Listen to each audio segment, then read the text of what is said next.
यहां उपस्थित अन्य सभी महानुभाव, देवी और सज्जनों, आज भारत के बढ़ते आर्थिक सामर्थ्य, भारत के बढ़ते तकनीकी सामर्थ्य और भारत पर विश्व के बढ़ते भरोसे के लिए ये दिवस बहुत महत्वपूर्ण है, एक अहम दिन है। ऐसे समय में जब भारत अपनी आजादी का अमृत महोत्सव मना रहा है, आधुनिक होते भारत के नए संस्थान और नई व्यवस्थाएं भारत का गौरव बढ़ा रही है। आज गिफ्ट सिटी में international financial services centre authority IFSCA headquarters building का शिलान्यास किया गया है। मुझे विश्वास है ये भवन अपने आर्किटेक्चर में जितना भव्य होगा, उतना ही भारत को आर्थिक महाशक्ति बनाने के असीमित अवसर भी खड़े करेगा। IFSCA एक एनेबलर भी बनेगा, इनोवेशन को सपोर्ट करेगा और इस सबके साथ ग्रोथ अपॉर्चुनिटीज के लिए एक कैटालिस्ट का काम भी करेगा। गिफ्ट सिटी में NSE, IFSC, SGX कनेक्ट की लॉन्चिंग के जरिए आज ये शुरुआत हो रही है। साथियों, आज इंडिया इंटरनेशनल बुलियन एक्सचेंज उसको भी लॉन्च किया गया है। न्यू डेवलपमेंट बैंक के Indian original office, 3 foreign banks और 4 international trade financing service platform, इन सब के साथ अनेक महत्वपूर्ण पड़ावों को आज हमने पार किया है। इनसे 130 करोड़ देशवासियों के सामर्थ्य को आधुनिक वैश्विक अर्थव्यवस्था से जुड़ने में और मदद मिलेगी। भारत अब USA, UK और सिंगापुर जैसे दुनिया के उन देशों की कतार में खड़ा हो रहा है जहां से ग्लोबल फाइनेंस को दिशा दी जाती है। मैं इस अवसर पर आप सभी को और सभी देशवासियों को अनेक अनेक बधाई देता हूं। मैं विशेष रूप से सिंगापुर के अपने साथियों का भी अभिनंदन करता हूं, जिनके सहयोग से दोनों देशों के लिए संभावनाओं के आयाम खुल रहे हैं। साथियों, गुजरात में रहते हुए जब मैंने गिफ्ट सिटी की परिकल्पना की थी, तो वो केवल व्यापार, कारोबार या आर्थिक गतिविधियों तक सीमित नहीं था। गिफ्ट सिटी की परिकल्पना में देश के सामान्य मानवी की आकांक्षाएं जुड़ी हैं। गिफ्ट सिटी में भारत के भविष्य का विजन जुड़ा है, भारत के स्वर्णिम अतीत के सपने भी जुड़े हैं। मुझे याद है जनवरी 2013 में जब मैं गिफ्ट वन के इनॉग्रेशन के लिए आया था, तब लोग इसे गुजरात की सबसे ऊंची बिल्डिंग कहते थे। कई लोगों के लिए यही इसकी पहचान थी। लेकिन गिफ्ट सिटी एक ऐसा आइडिया था जो अपने समय से भी बहुत आगे था। आप याद करिए 2008 में वर्ल्ड इकोनॉमिक क्राइसिस और रिसेशन का दौर था। भारत में भी दुर्भाग्य से वो समय पॉलिसी पैरालिसिस का माहौल था। लेकिन उस समय, यानी कल्पना कीजिए उस समय की दुनिया की स्थिति, उस समय गुजरात फिनटेक के क्षेत्र में नए और बड़े कदम बढ़ा रहा था।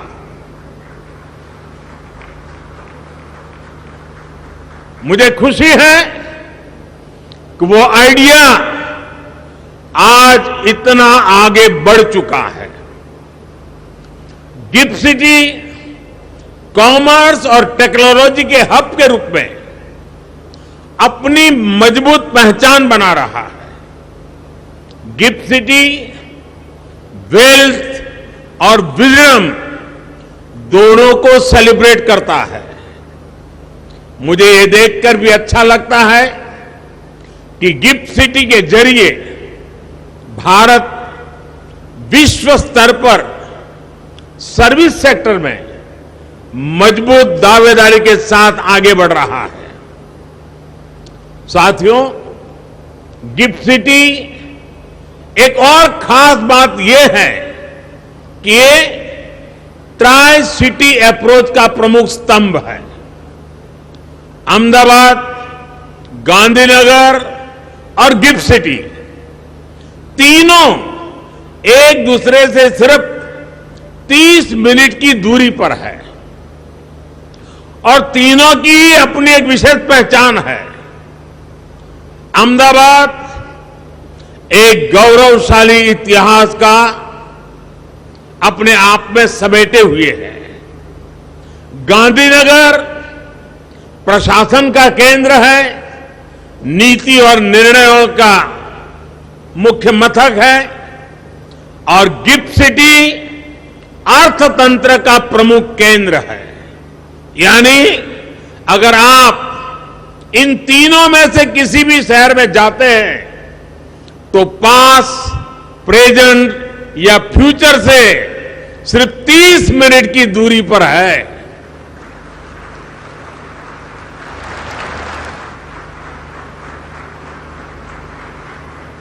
साथियों, गिफ्ट सिटी से जुड़े initiatives ease of doing business और ईज ऑफ लिविंग की दिशा में हमारे प्रयासों का हिस्सा भी है। हमें याद रखना होगा कि एक वाइब्रेंट फिनटेक सेक्टर का मतलब केवल इजियर बिजनेस क्लाइमेट, रिफॉर्म्स और रेगुलेशन तक ही सीमित नहीं होता। ये अलग अलग क्षेत्रों में काम कर रहे प्रोफेशनल्स को एक बेहतर जीवन और नए अवसर देने का माध्यम भी है। गिफ्ट सिटी एक ऐसी जगह बन रहा है जहां से नए नए आइडियाज निकल रहे हैं, वेल्थ क्रिएशन हो रहा है और दुनिया के सबसे बेहतर माइंड्स आकर यहां सीख रहे हैं, ग्रो कर रहे हैं। यानी गिफ्ट सिटी एक तरह से भारत के पुराने आर्थिक गौरव को प्राप्त करने का भी एक माध्यम बन रहा है। यहां इंडस्ट्री के जो दिग्गज है वो जानते हैं कि भारत के लोग सैकड़ों वर्षों से व्यापार और व्यवसाय के लिए पूरी दुनिया में जाते रहे हैं। दुनिया का ऐसा शायद ही कोई हिस्सा हो जहां भारतीय पहुंचे न हो। भारतीय व्यापारी इनोवेटिव फाइनेंसिंग टेक्निक्स उसका भी इस्तेमाल करते थे। मैं जिस जगह से आता हूं, मेरा जो जन्म स्थान है वडनगर, वहां खुदाई चल रही है और वहां भी खुदाई में प्राचीन काल के सिक्के मिल रहे हैं। ये इस बात का सबूत है कि हमारी व्यापारिक व्यवस्था और संबंध कितने व्यापक थे। लेकिन आजादी के बाद हम खुद ही अपनी विरासत को, अपनी इस ताकत को पहचानने से कतराने लग गए। संभवतः ये गुलामी और कमजोर आत्मविश्वास का असर था कि हमने अपने व्यावसायिक, सांस्कृतिक और दूसरे संबंधों को जितना हो सका सीमित कर दिया। लेकिन अब नया भारत इस पुरानी सोच को भी बदल रहा है। आज इंटीग्रेशन हमारे लिए सबसे बड़ा महत्वपूर्ण एजेंडा है। एक ग्लोबल मार्केट के साथ, ग्लोबल सप्लाई चेन्स के साथ तेजी से इंटीग्रेट कर रहे हैं और गिफ्ट सिटी भारत के साथ साथ ग्लोबल अपॉर्चुनिटी से जुड़ने का एक महत्वपूर्ण गेटवे है। जब आप गिफ्ट सिटी के साथ इंटीग्रेट करेंगे तो आप पूरे वर्ल्ड के साथ इंटीग्रेट करेंगे। साथियों, आज भारत दुनिया की सबसे बड़ी इकोनॉमीज में से एक है। इसलिए भविष्य में जब हमारी इकोनॉमी आज से भी कहीं ज्यादा बड़ी होगी, हमें उसके लिए अभी से तैयार होना होगा और बड़ा होना तय है।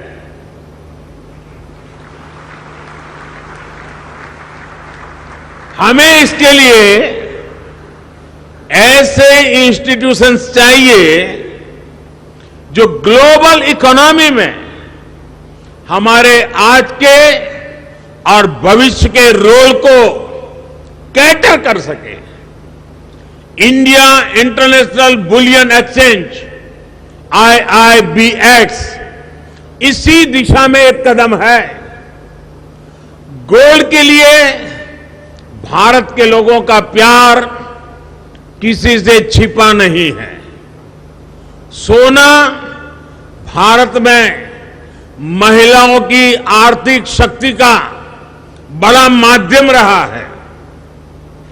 महिलाओं के विशेष स्नेह के कारण गोल्ड हमारी समाज और सांस्कृतिक व्यवस्था का भी उतना ही अहम हिस्सा रहा है। एक बड़ी वजह है कि भारत आज सोने चांदी के क्षेत्र का एक बहुत बड़ा मार्केट है। लेकिन क्या भारत की पहचान सिर्फ इतनी ही होनी चाहिए? भारत की पहचान एक मार्केट मेकर की भी होनी चाहिए। IIBX इसी दिशा में एक महत्वपूर्ण कदम है। हमारी गोल्ड से जुड़ी इंडस्ट्री के प्लेयर्स को, खासतौर पर ज्वेलर्स को, ये विस्तार करने में मदद करेगा। उनके लिए नए अवसरों का मार्ग बनाएगा।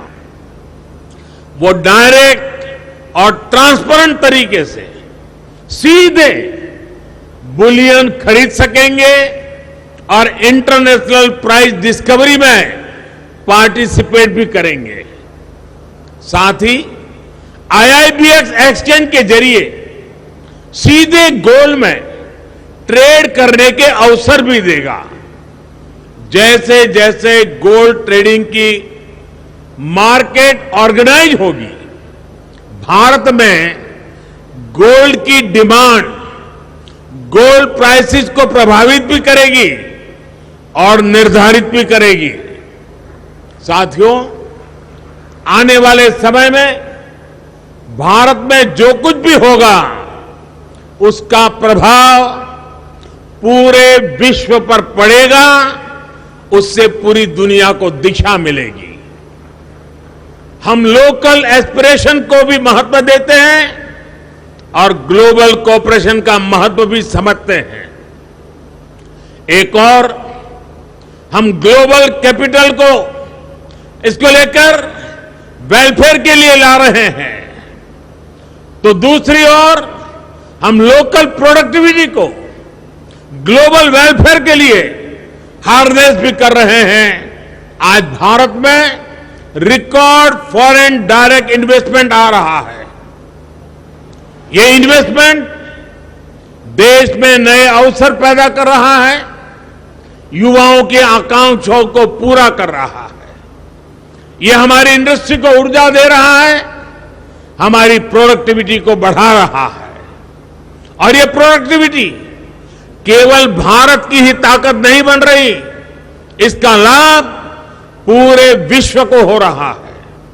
ये बात सही है कि आज जो इन्वेस्टर्स भारत में इन्वेस्ट कर रहे हैं वो अपने इन्वेस्टमेंट पर अच्छे रिटर्न्स कमा रहे हैं, लेकिन इसके प्रभाव, इससे जुड़ी संभावनाएं इससे भी कहीं ज्यादा व्यापक है।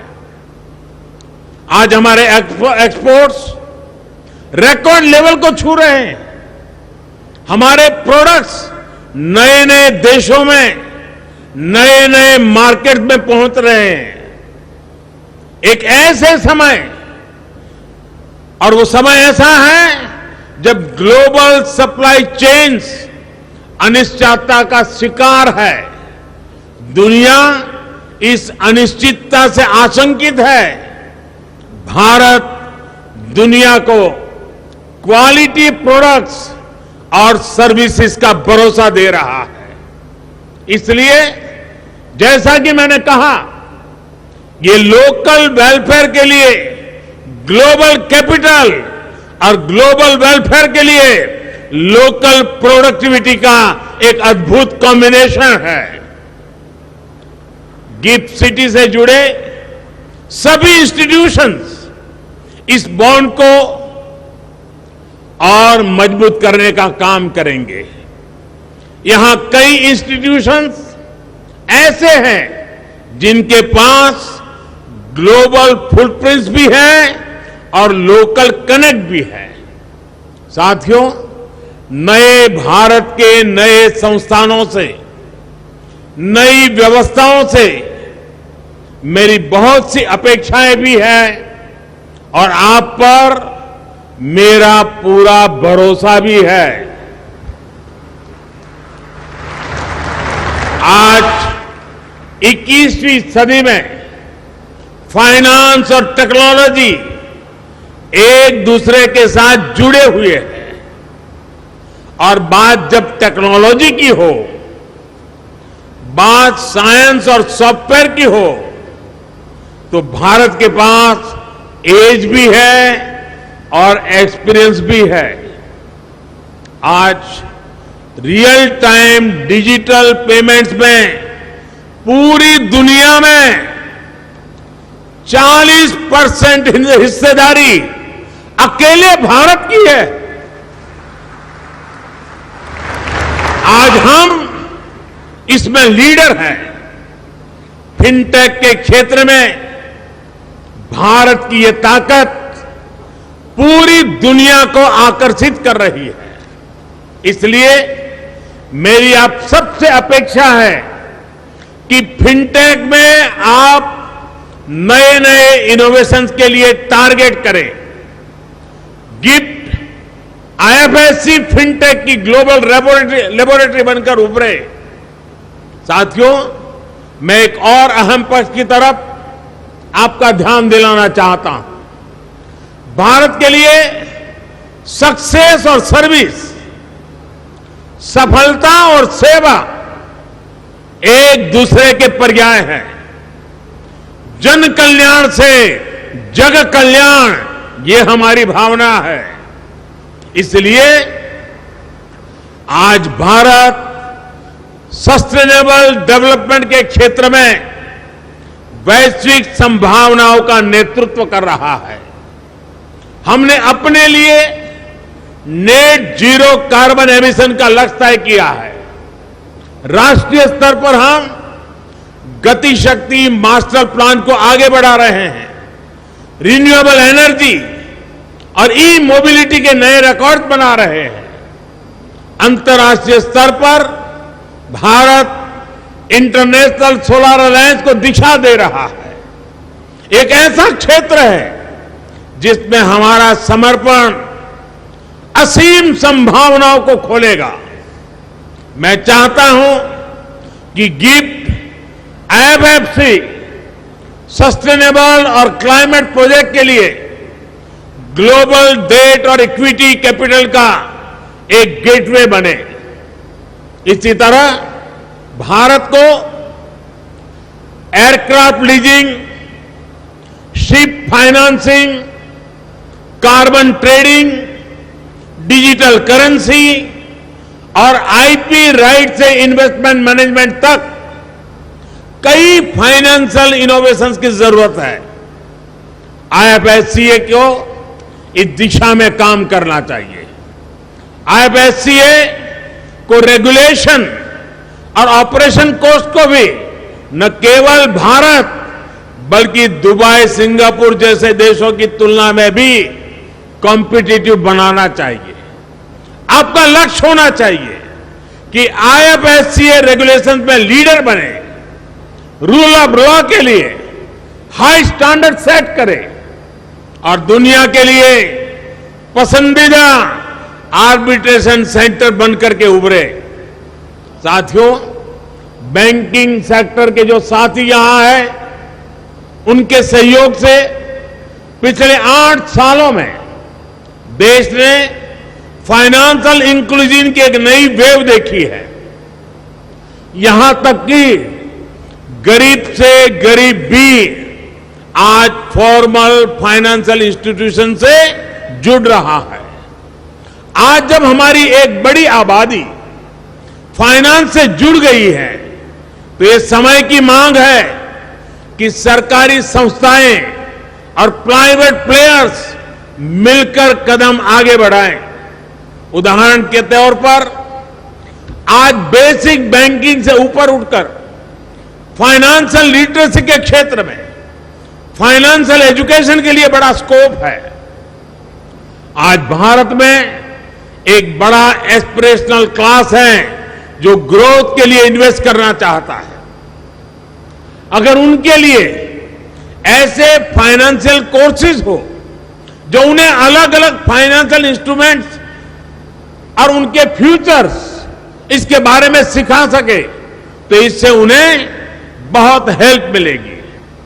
एक उदाहरण म्यूचुअल फंड्स का भी है। एसोसिएशन ऑफ म्यूचुअल फंड्स के मुताबिक 2014 में भारत में म्यूचुअल फंड इंडस्ट्री की एसेट्स अंडर मैनेजमेंट करीब 10 लाख करोड़ थी। इन 8 सालों में जून 2022 तक ये 250% बढ़कर 35 लाख करोड़ हो गई है। यानी लोग इन्वेस्ट करना चाहते हैं, वो इसके लिए तैयार हैं। हमें चाहिए कि हम उनके लिए एजुकेशन और इंफॉर्मेशन इंश्योर करें। मैं तो कहूंगा कि हमारे फाइनेंशियल इकोसिस्टम को नॉन फाइनेंस कॉलेज के साथ टाई अप करना चाहिए, युवाओं को एजुकेट करना चाहिए। आखिरकार ये युवा ही हैं जो आने वाले समय में अर्नर्स और इन्वेस्टर्स बनेंगे। इन कोर्सेज में लोगों का भरोसा पैदा हो, इसके लिए उन्हें नॉन फॉर प्रॉफिट मोड पर चलाया जाना चाहिए। गिफ्ट सिटी भी प्राइवेट प्लेयर्स के कामकाज को देखकर इसके लिए एक अच्छा रोड मैप और ग्राउंड रूल्स तैयार करने पर काम कर सकता है। इस साल बजट में गिफ्ट सिटी में फॉरेन यूनिवर्सिटीज को लेकर जो घोषणा हुई है उससे भी इसे मदद मिलेगी। साथियों, मुझे विश्वास है कि आप देश के सामर्थ्य का पूरा सदुपयोग करेंगे और अमृत काल में देश की अपेक्षाओं पर खरा उतरेंगे। इसी भावना के साथ आप सभी का बहुत बहुत धन्यवाद। मैं गुजरात सरकार का भी धन्यवाद करूंगा कि गिफ्ट सिटी के इतने बड़े मिशन में गुजरात सरकार की नीतियां बहुत ही पूरक और पोषक बन रही है और इसके लिए भी मैं गुजरात सरकार के सभी इनिशिएटिव्स को उसकी सराहना करता हूं। गुजरात के मुख्यमंत्री जी का अभिनंदन करता हूं। यहां मैं देख रहा हूं जेम्स और ज्वेलरी की दुनिया के लोग भी बड़ी मात्रा में नजर आ रहे हैं। मुझे पूरा विश्वास है कि इस अवसर को वो भली भांति समझते हैं। उनके लिए कितना बड़ा अवसर पैदा हुआ है उसका अंदाज उनको भली भांति आता है और उसका लाभ वे बहुत भरपूर उठाएंगे। इस विश्वास के साथ मैं फिर एक बार आपको बहुत बहुत धन्यवाद देता हूं, बहुत बहुत शुभकामनाएं देता हूं। धन्यवाद।